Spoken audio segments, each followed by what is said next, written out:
Hello, I am Dr. Rasika Torne from Sir Parshuram Bhahu College, Pune, Maharashtra. We'll continue with nucleophilic substitution reactions at aliphatic carbon atom.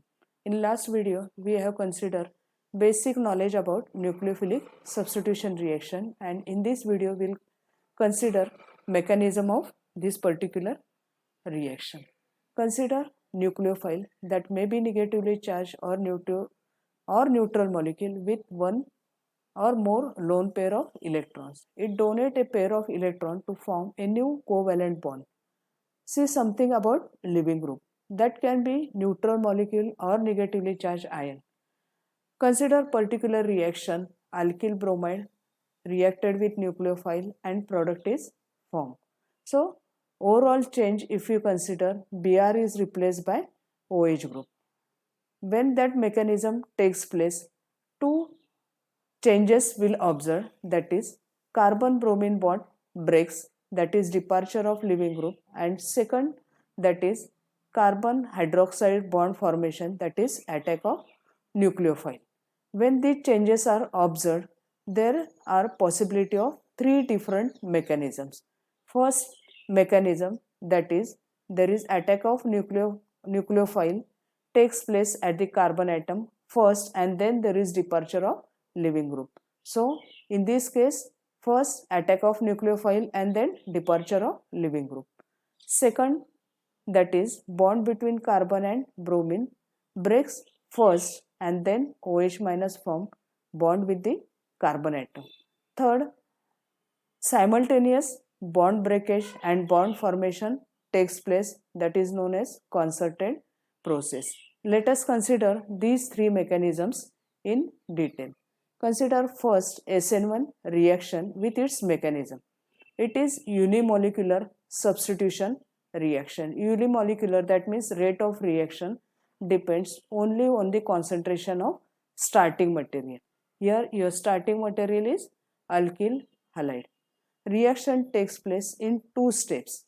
See here, first case is the formation of carbonium ion.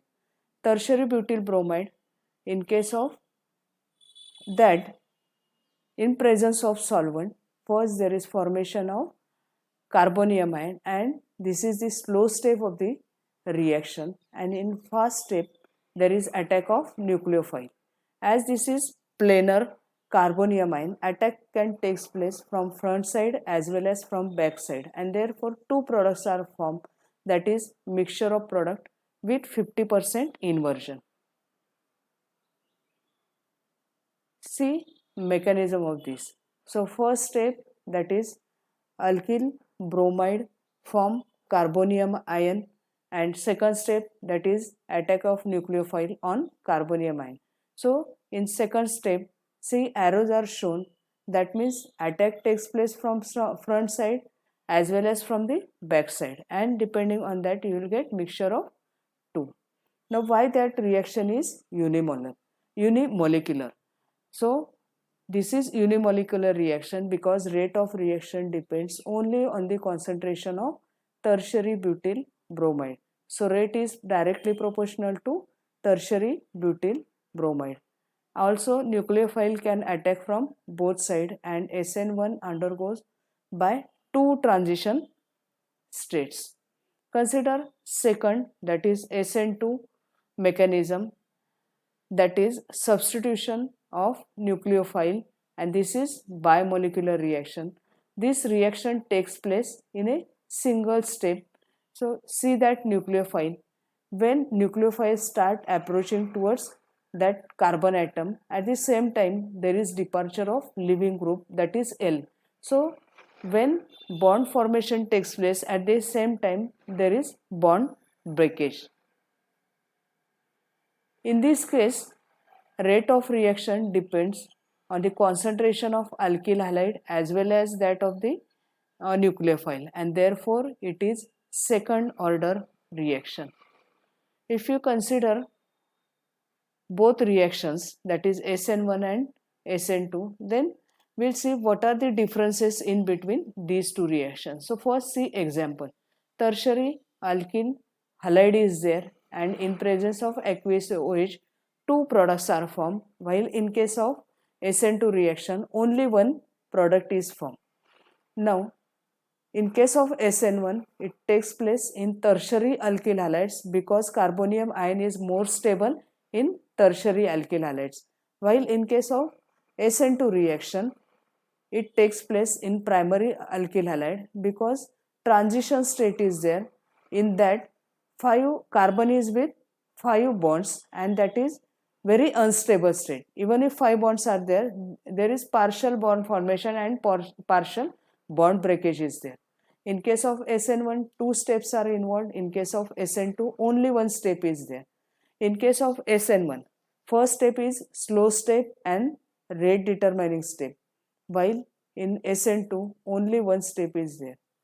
In SN1, rate is directly proportional to the concentration of alkyl halide only, while in case of SN2, rate is proportional to concentration of alkyl halide as well as that of nucleophile.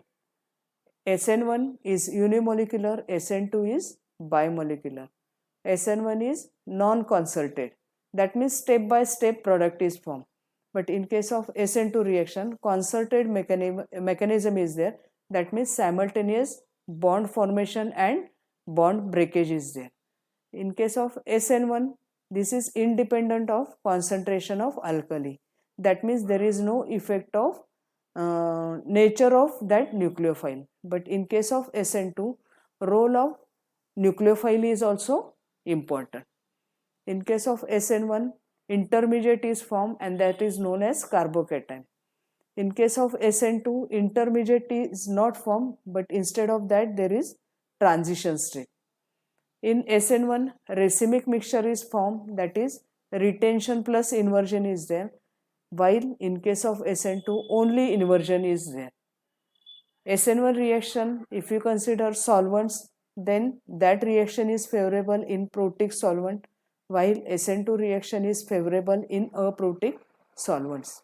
If you consider reactivity, then in case of SN1 reaction, tertiary is more stable than secondary than primary, and in case of SN2 reaction, reactivity is more in case of primary than that of secondary than that of tertiary.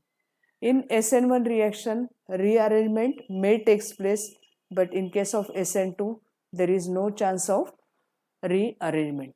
So overall, if you consider factors favoring SN1 versus SN2, then in case of SN1, if you consider substrate, tertiary is more favorable because it stabilizes that positive charge more.